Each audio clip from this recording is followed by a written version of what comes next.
وما أبرئ نفسي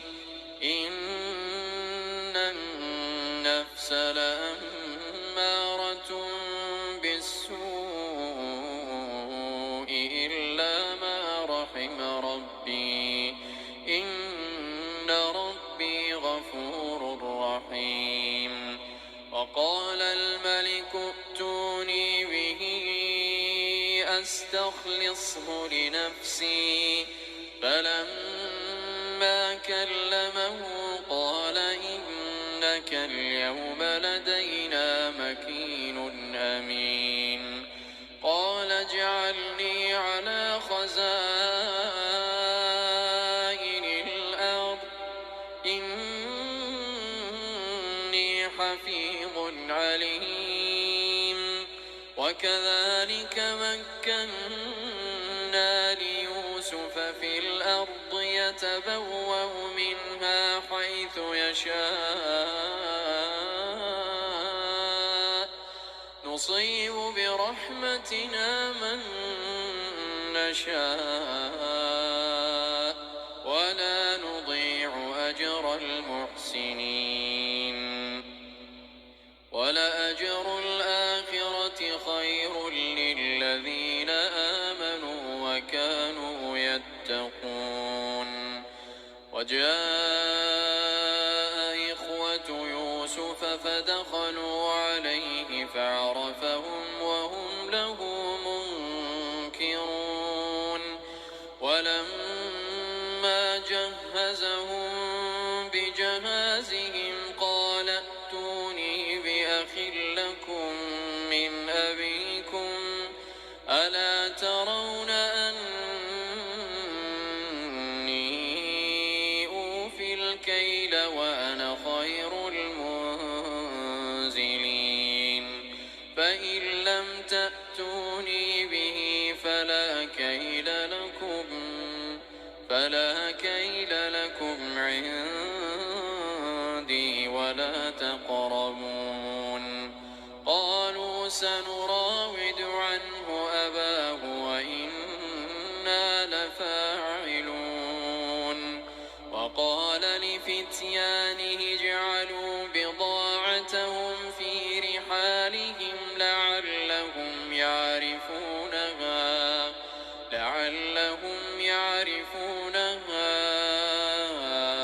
إذا انقلبوا إلى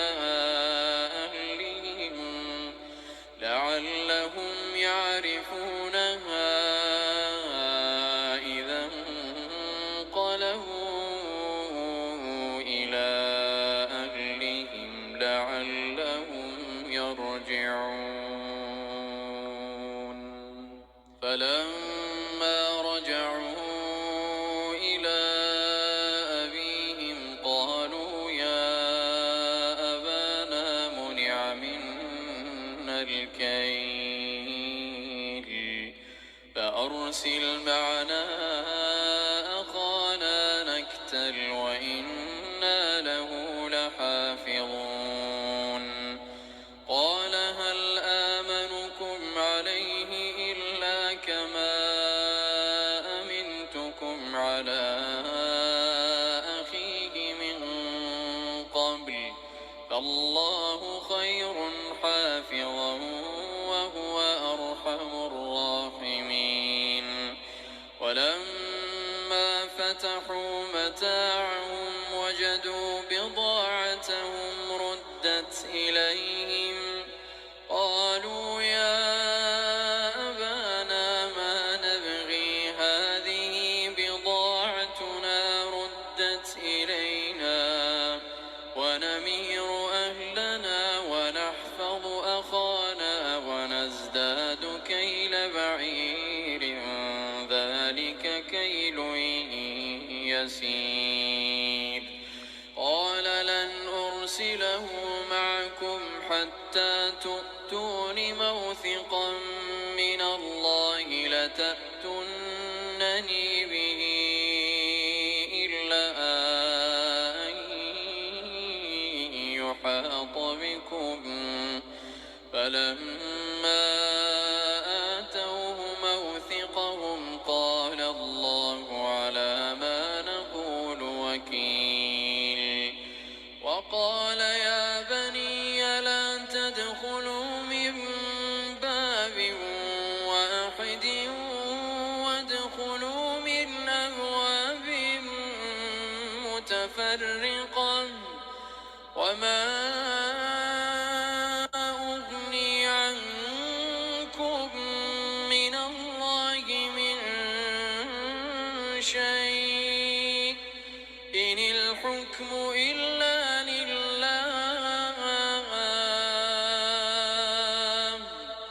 عليه توكلت وعليه فليتوكل المتوكلون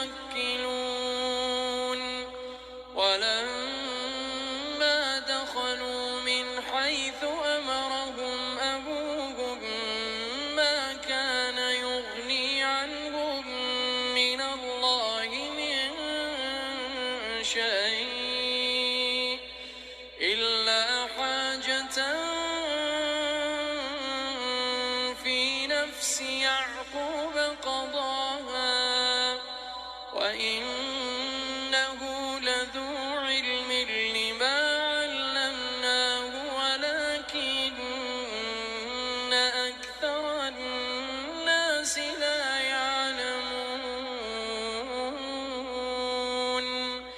ولما دخلوا على يوسف آوى إليه أخاه قال إني أنا أخوك فلا تبتئس بما كانوا يعملون فلما جهزهم بجهازهم جعل السقاية في رحل أخيه ثم أذن مؤذن أيتها العير إنكم لسارقون قالوا وأقبلوا عليهم ماذا تفقدون قالوا نفقد صواع الملك ولمن جاء به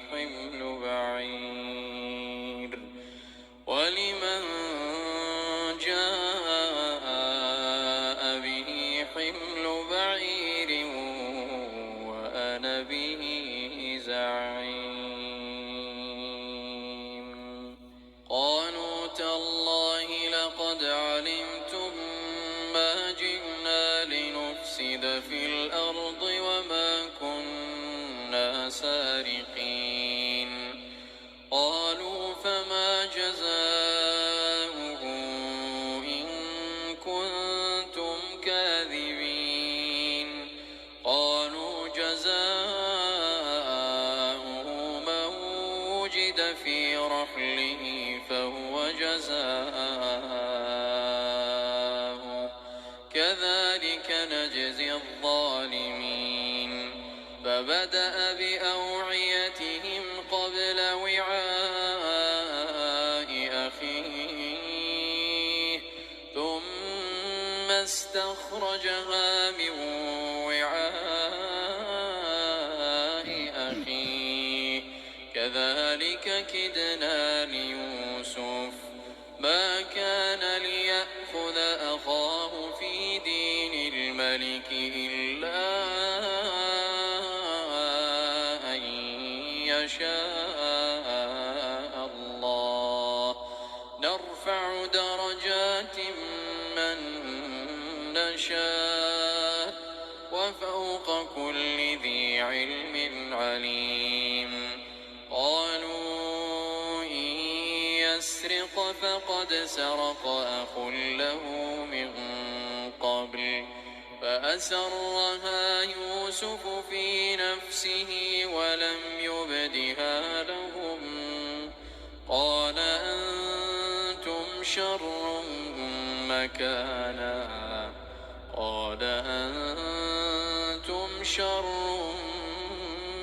مكانا والله أعلم بما تصفون قالوا يا أيها العزيز إن له أبا شيخا كبيرا فخذ أحدنا مكانه إنا نراك من المحسنين قال معاذ الله أن نأخذ إلا من وجدنا متاعنا عنده إنا إذا لظالمون ظالمون فلما استيئسوا منه خلصوا نجيا قال كبيرهم ألم تعلموا أن أباكم قد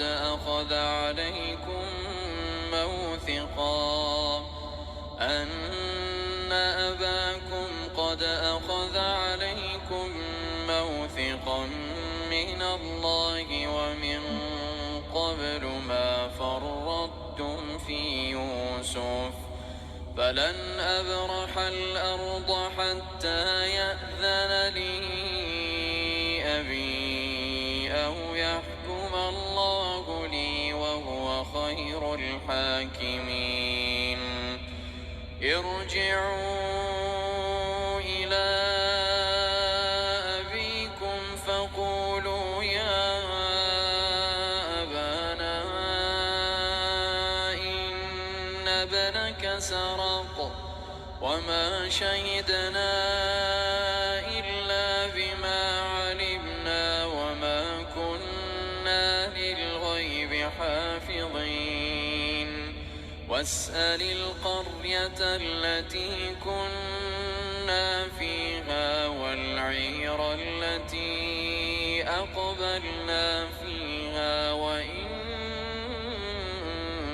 لصادقون قال بل سولت لكم أنفسكم أمرا فصبر جميل عسى الله أن يأتيني بهم جميعا إنه هو العليم الحكيم وتولى عنهم وقال يا أسفا على يوسف وابيضت عيناه من الحزن فهو كظيم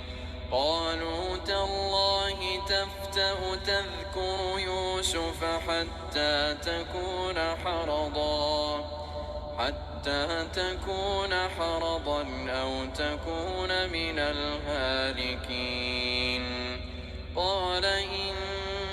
إنما أشكو بثي وحزني إلى الله وأعلم من الله ما لا تعلمون يا بني اذهبوا فتحسسوا من يوسف وأخيه ولا تيأسوا من روح الله إنه لا ييأس من روح الله إلا القوم الكافرون فلما دخلوا عليه قالوا يا أيها العزيز مسنا وأهلنا الضر وجئنا ببضاعة مزجاة فأوف لنا الكيل وتصدق علينا إن الله يجزي المتصدقين قال هل علمتم ما فعلتم بيوسف وأخيه إذ أنتم جاهلون قالوا أئنك لأنت يوسف قال أنا يوسف وهذا أخي قد من الله علينا إنه من يتق ويصبر فإن الله لا يضيع أجر المحسنين قالوا تالله لقد آثرك الله علينا وإن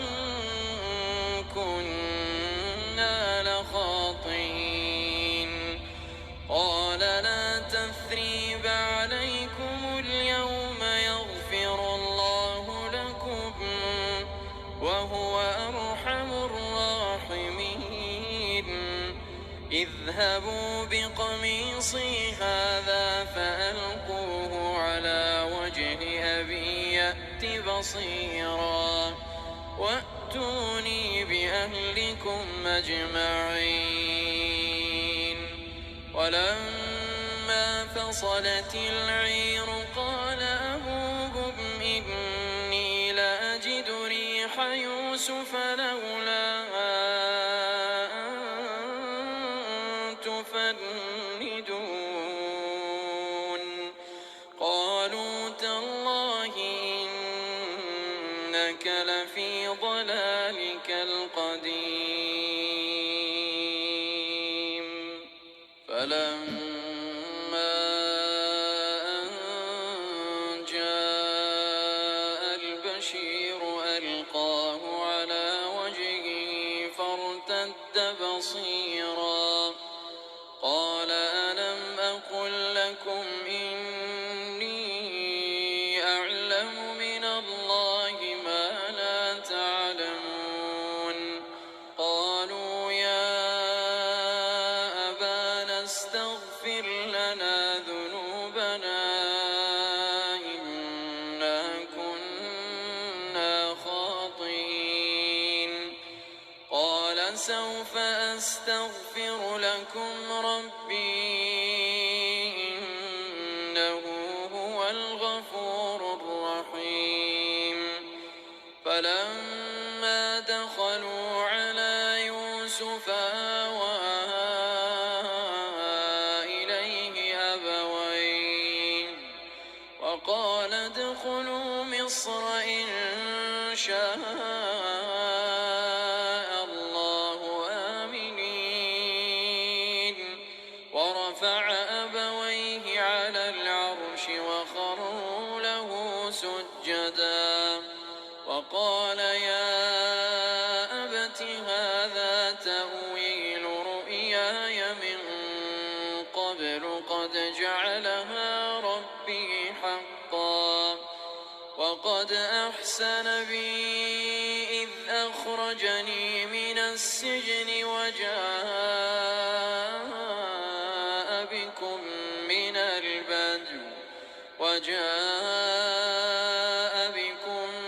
البدو من بعد أن نزغ الشيطان بيني وبين إخوتي إن ربي لطيف لما يشاء إنه هو العليم الحكيم. رب قد آتيتني من الملك وعلمتني من تأويل الأحاديث فاطر السماوات والأرض أنت وليي في الدنيا والآخرة توفني مسلما وألحقني بالصالحين. ذلك من أنباء الغيب نوحيه إليك وما كنت لديهم إذ أجمعوا أمرهم وهم يمكرون. وما أكثر الناس ولو حرصت بمؤمنين وما تسألهم عليه من أجر إن هو إلا ذكر للعالمين. وكأي من آية في السماوات والأرض يمرون عليها وهم عنها معرضون وما يؤمن أكثرهم بالله إلا وهم مشركون. أفأمنوا أن تأتيهم غاشية من عذاب الله أو تأتي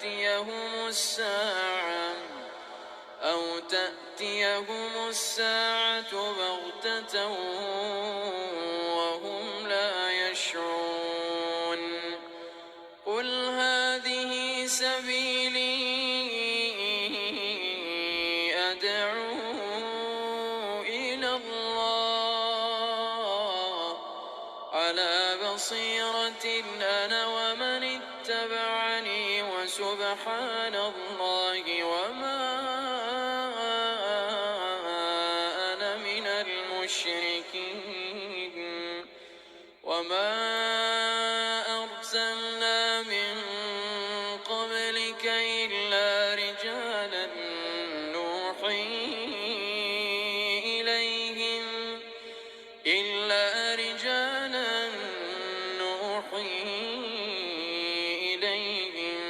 من أهل القرى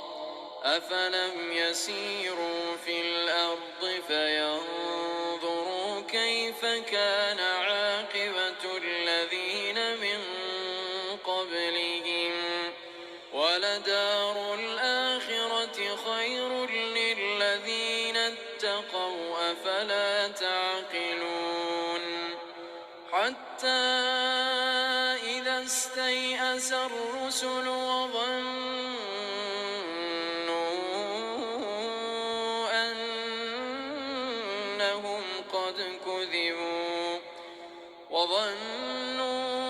أنهم قد كذبوا جاءهم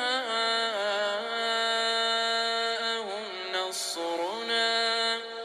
فنجي من نشاء ولا يرد بأسنا عن القوم المجرمين لقد كان في قصصهم عبرة لأولي الألباب ما كان حديثا يفترى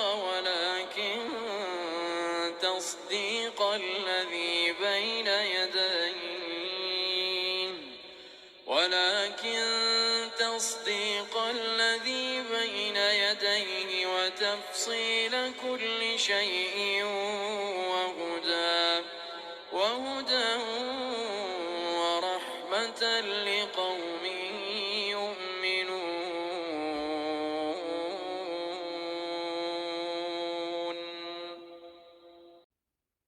بسم الله الرحمن الرحيم. ألف لام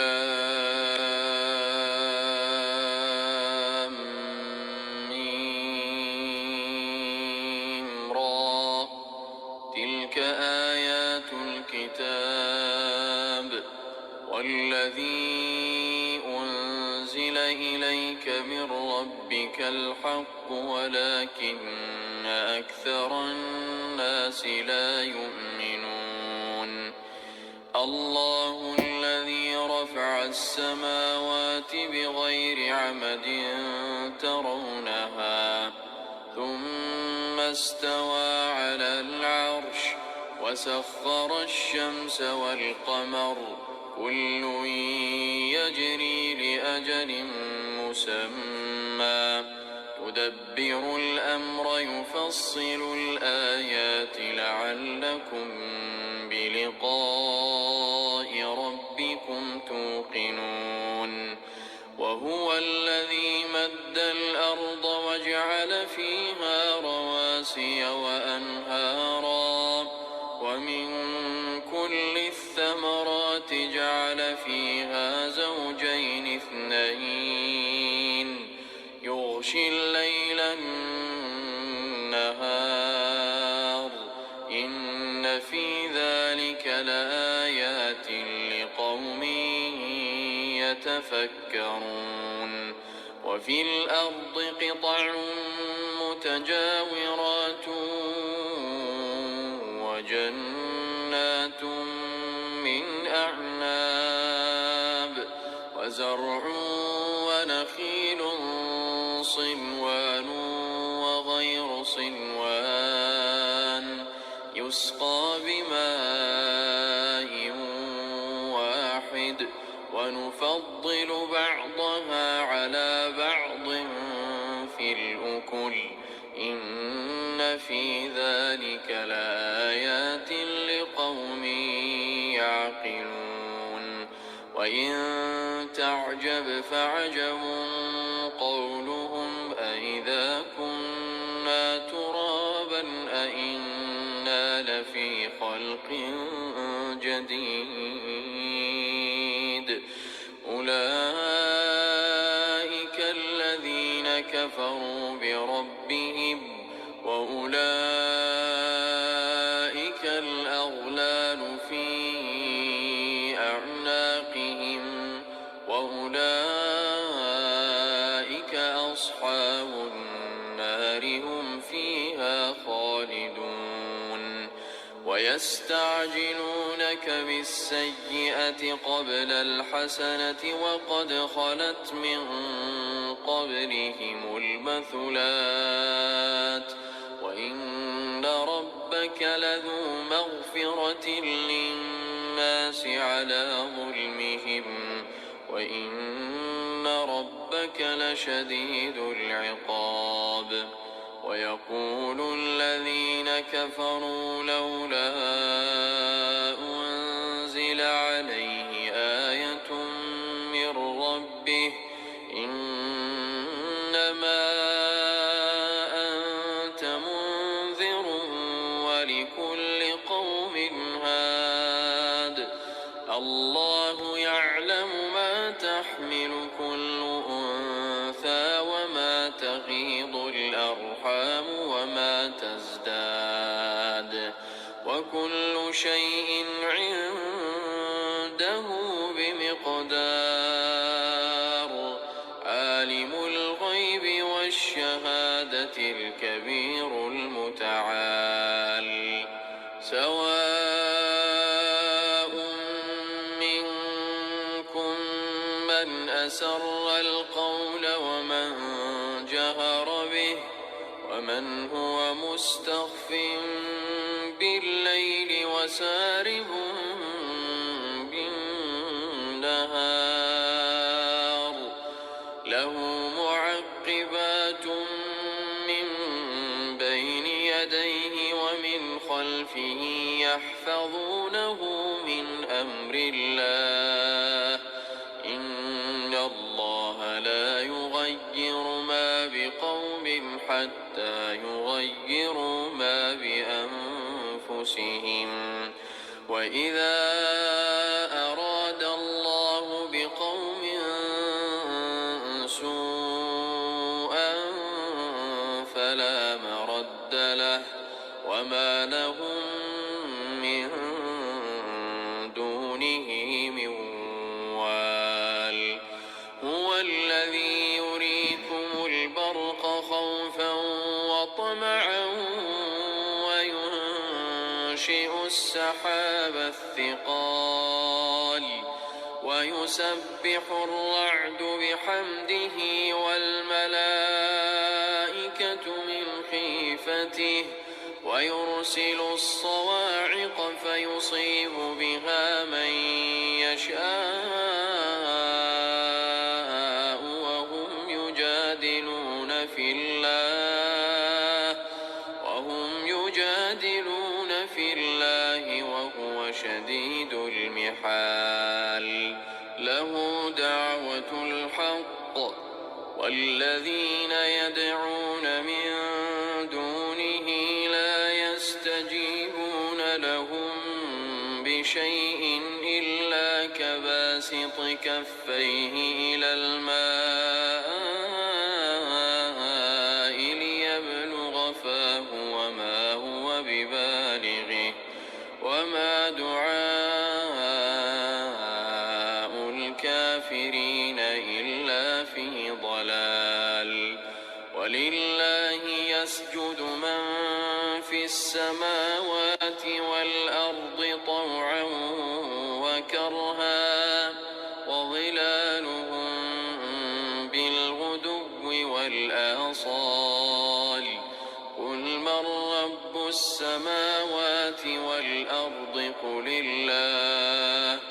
قل فاتخذتم من دونه أولياء لا يملكون لأنفسهم نفعا ولا ضرا قل هل يستوي الأعمى والبصير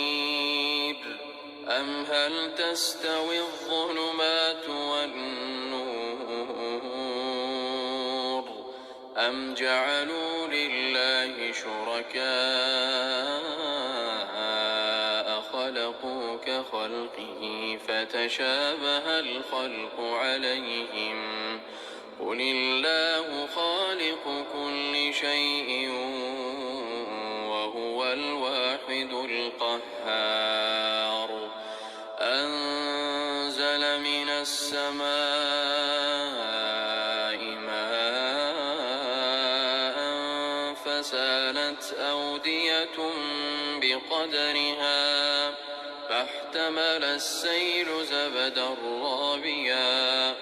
ومما يوقدون عليه في النار ابتغاء حلية أو متاع زبد مثله كذلك يضرب الله الحق والباطل فأما الزبد فيذهب جفاء وأما ما ينفع الناس فيمكث في الأرض كذلك يضرب الله الأمثال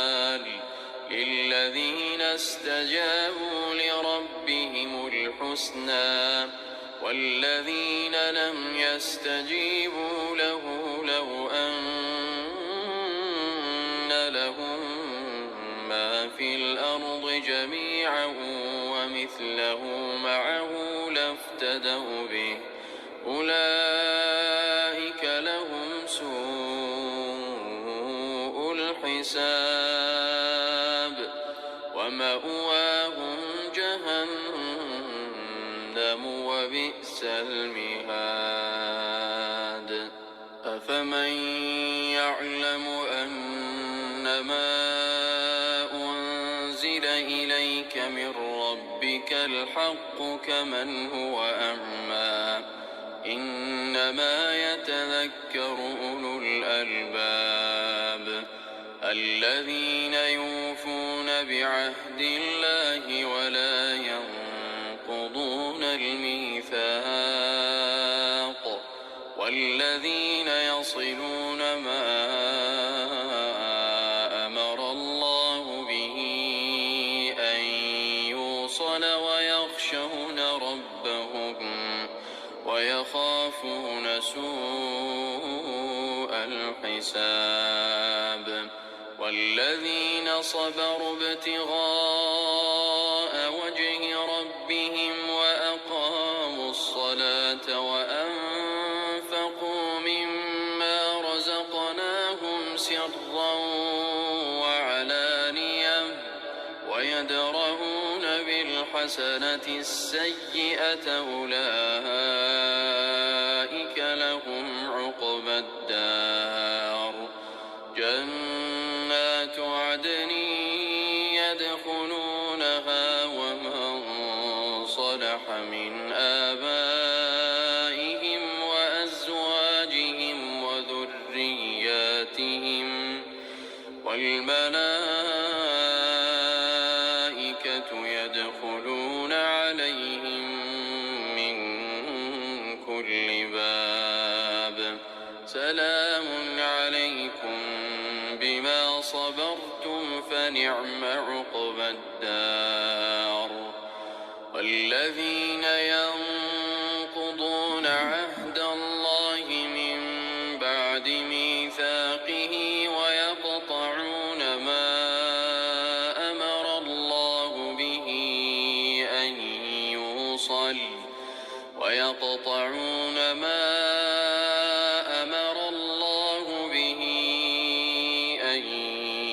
يوصل ويفسدون في الأرض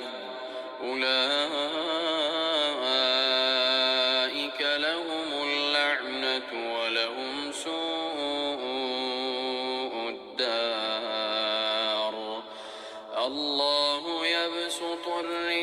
لمن يشاء ويقدر وفرحوا بالحياة الدنيا وما الحياة الدنيا في الآخرة إلا متاع ويقول الذين كفروا لولا أنزل عليه آية من ربه قل إن الله يضل من يشاء ويهدي إليه من أناب الذين آمنوا وتطمئن قلوبهم بذكر الله ألا بذكر الله تطمئن القلوب الذين آمنوا وعملوا الصالحات طوبى لهم وحسن مآب كذلك أرسلناك في أمة قد خلت من قبلها لتتلو عليهم الذي أوحينا إليك وهم يكفرون بالرحمن قل هو ربي لا إله إلا هو عليه توكلت وإليه متاب ولو أن قرآنا سيرت به الجبال أو قطعت به الأرض أو كلم به الموتى بل لله الأمر جميعا أفلم ييأس الذين آمنوا أن لو يشاء الله لهدى الناس جميعا ولا يزال الذين كفروا تصيبهم بما صنعوا قارعة أو تحل قريبا من دارهم حتى يأتي وعد الله إن الله لا يخلف الميعاد ولقد استهزئ برسل من قبلك فأمليت للذين كفروا ثم أخذتهم فكيف كان عقاب أفمن هو قائم على كل نفس بما كسبت وجعلوا لله شركاء قل سموهم أم تنبئونه بما لا يعلم في الأرض أم بظاهر من القول بل زين للذين كفروا مكرهم وصدوا عن السبيل ومن يضلل الله فما له من هاد لهم عذاب في الحياة الدنيا ولعذاب الآخرة أشق وما لهم من الله من واق مثل الجنة التي وعد المتقون تجري من تحتها الأنهار أكلها دائم وظلها تلك عقبى الذين اتقوا وعقبى الكافرين النار والذين آتيناهم الكتاب يفرحون بما أنزل إليك الأحزاب من ينكر بعضه قل إنما أمرت أن أعبد الله ولا أشرك به إليه أدعو وإليه مآب وكذلك أنزلناه حكما عربيا ولئن اتبعت أهواءهم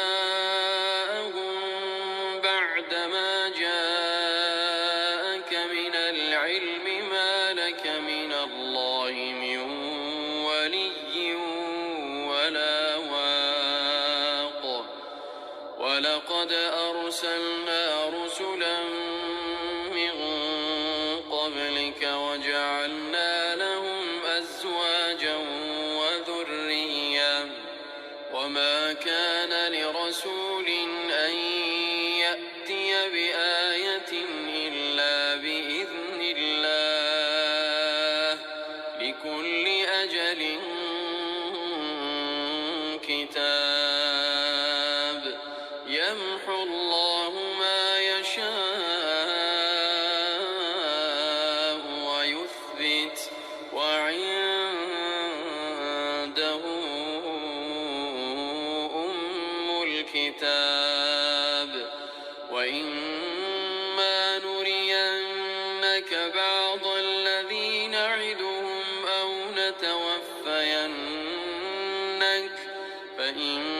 فإنما عليك البلاغ وعلينا الحساب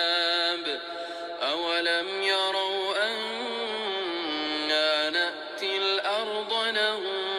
ننقصها من أطرافها والله يحكم لا معقب لحكمه وهو سريع الحساب وقد مكر الذين من قبلهم فلله المكر جميعا يعلم ما تكسب كل نفس وسيعلم الكفار لمن عقبى الدار ويقول الذين كفروا لست مرسلا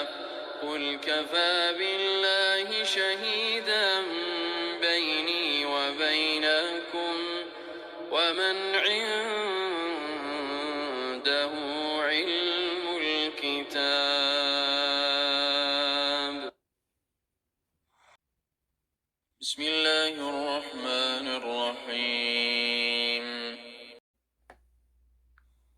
ألف لام را كتاب أنزلناه إليك لتخرج الناس من الظلمات إلى النور بإذن ربهم إلى صراط العزيز الحميد الله الذي له ما في السماوات وما في الأرض وويل للكافرين من عذاب شديد الذين يستحبون الحياة الدنيا على الآخرة ويصدون عن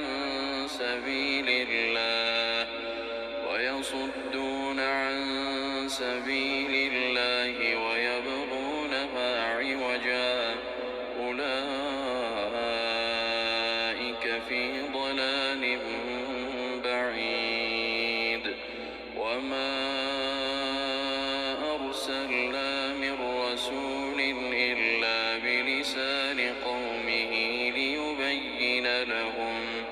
فيضل الله من يشاء ويهدي من يشاء وهو العزيز الحكيم ولقد أرسلنا موسى بآياتنا أن أخرج قومك من الظلمات إلى النور أن أخرج قومك من الظلمات إلى النور وذكرهم بأيام الله إن في ذلك لآيات لكل صبار شكور وإذ قال موسى لقومه اذكروا نعمة الله عليكم إذ أنجاكم من آل فرعون يسومونكم سوء العذاب ويذبحون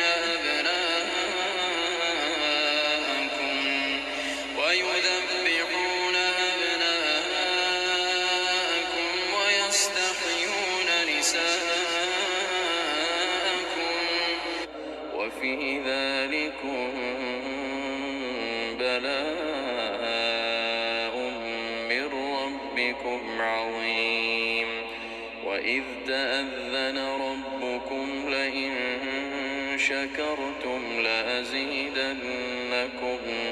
ولئن كفرتم إن عذابي لشديد وقال موسى إن تكفروا أنتم ومن في الأرض جميعا وقال موسى إن تكفروا أنتم ومن في الأرض جميعا فإن الله لغني حميد ألم يأتكم نبأ الذين من قبلكم قوم نوح وعاد وثمود والذين من بعدهم لا يعلمهم إلا الله جاءتهم رسلهم بالبينات فردوا أيديهم في أفواههم وقالوا إنا كفرنا بما أرسلتم به وإنا لفي شك مما تدعوننا إليه مريب قالت رسلهم أفي الله شك فاطر السماوات والأرض يدعوكم ليغفر لكم من ذنوبكم ويؤخركم إلى أجل مسمى قالوا إن أنتم إلا بشر مثلنا تريدون قالوا إن أنتم إلا بشر مثلنا تريدون أن تصدونا عما كان يعبد آباؤنا فأتونا بسلطان مبين قالت لهم رسلهم إن نحن إلا بشر مثلكم ولكن الله يمن على من يشاء من عباده وما كان لنا أن نأتيكم بسلطان إلا بإذن الله وعلى الله فليتوكل المؤمنون وما لنا ألا نتوكل على الله وقد هدانا سبلنا ولنصبرن على ما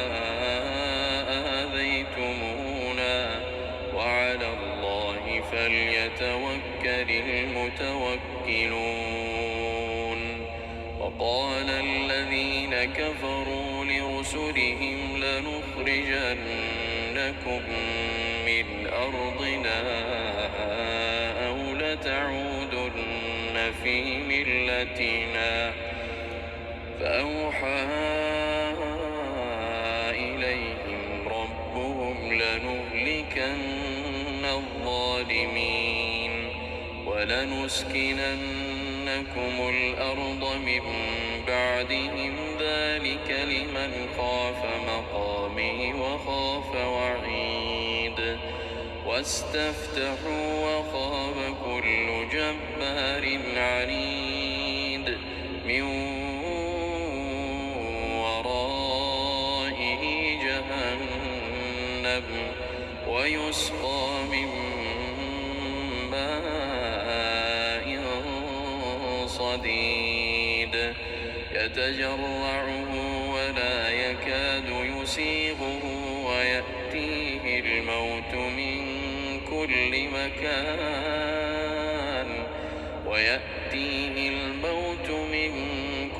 مكان وما هو بميت ومن ورائه عذاب غليظ مثل الذين كفروا بربهم أعمالهم كرماد اشتدت به الريح في يوم عاصف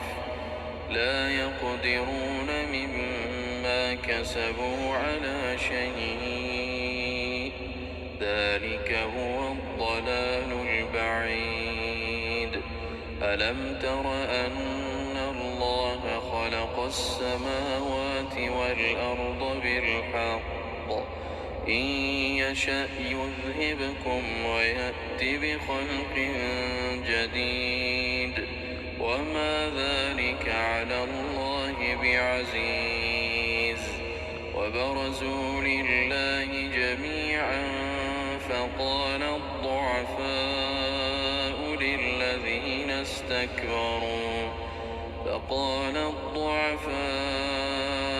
للذين استكبروا إنا كنا لكم تبعا فهل أنتم مغنون عنا من عذاب الله من شيء قالوا لو هدانا الله لهديناكم سواء علينا أجزعنا أم صبرنا ما لنا من محيص وقال الشيطان لما قضي الأمر إن الله وعدكم وعد الحق ووعدتكم فأخلفتكم وما كان لي عليكم من سلطان إلا أن دعوتكم فاستجبتم لي فلا تلوموني ولوموا أنفسكم ما أنا بمصرخكم وما أنتم بمصرخي إني كفرت بما أشركتمون من قبل إن الظالمين لهم عذاب أليم وأدخل الذين آمنوا وعملوا الصالحات جنات تجري من تحتها الأنهار خالدين فيها بإذن ربهم تحيتهم فيها سلام ألم تر كيف ضرب الله مثلا كلمة طيبة كشجرة طيبة أصلها ثابت فرعها في السماء تؤتي أكلها كل حين بإذن ربها ويضرب الله الأمثال للناس لعلهم يتذكرون ومثل كلمة خبيثة كشجرة خبيثة اجتثت من فوق الأرض ما لها من قرار يثبت الله الذين آمنوا بالقول الثابت في الحياة الدنيا وفي الآخرة ويضل الله الظالمين ويفعل الله ما يشاء ألم تر إلى الذين بدلوا نعمة الله كفرا وأحلوا قومهم دار البوار جهنم يصلونها وبئس القرار وجعلوا لله أندادا ليضلوا عن سبيله قل تمتعوا فإن مصيركم إلى النار قل لعبادي الذين آمنوا يقيموا الصلاة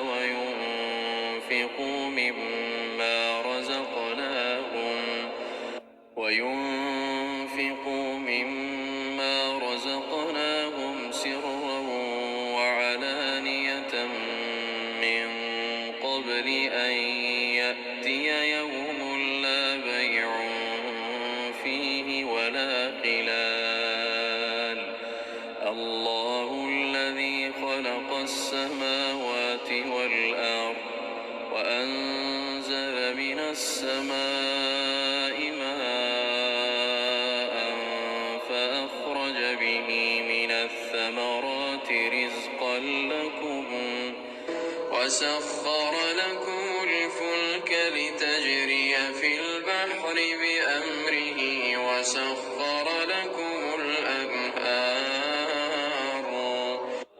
وسخر لكم الشمس والقمر دائبين وسخر لكم الليل والنهار وآتاكم من كل ما سألتموه وإن تعدوا نعمة الله لا تحصوها إن الإنسان لظلوم كفار وإذ قال إبراهيم رب اجعل هذا البلد آمنا واجنبني وبني أن نعبد الأصنام رب إنهن أضللن كثيرا من الناس فمن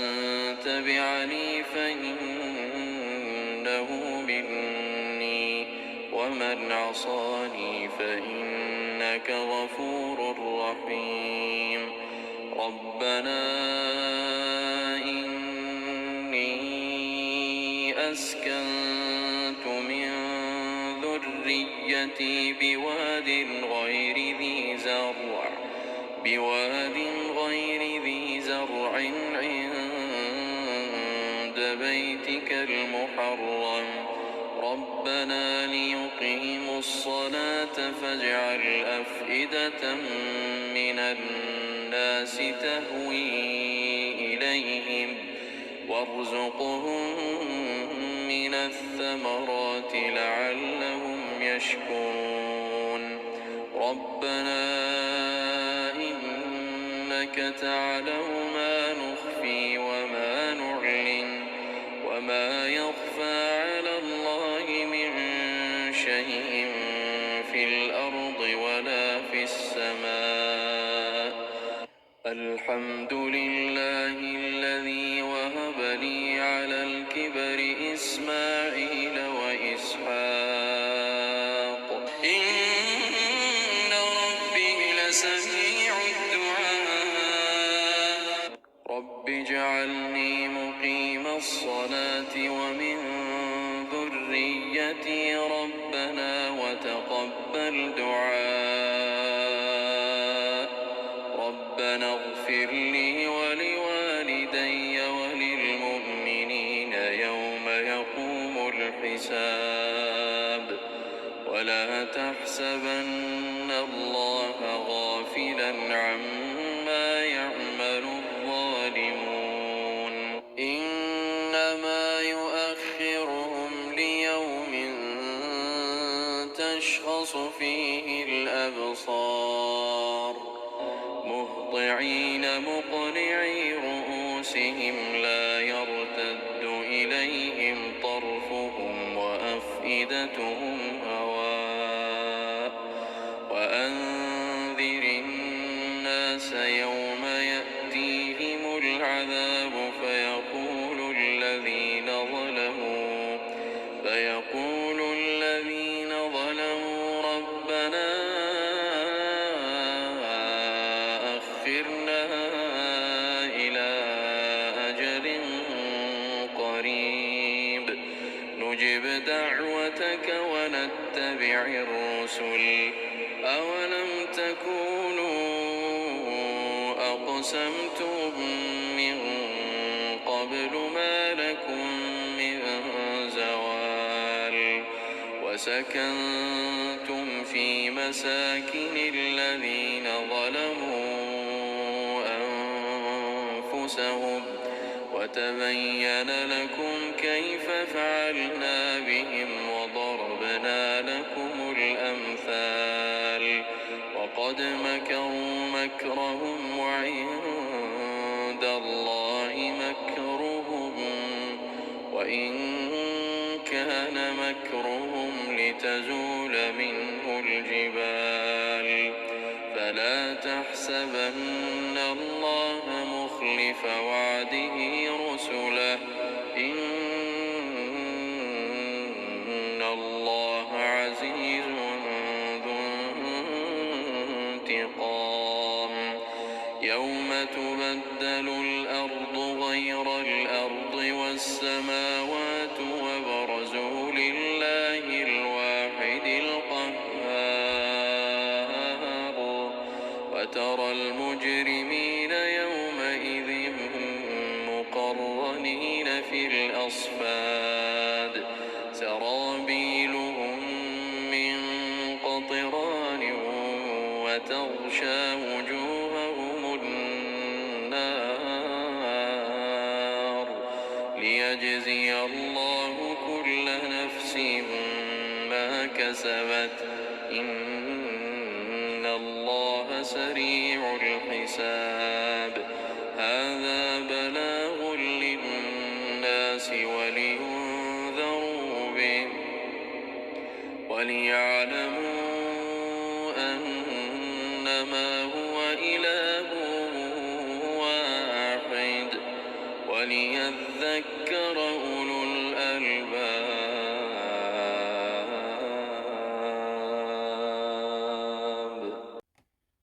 بسم الله الرحمن الرحيم ألف لام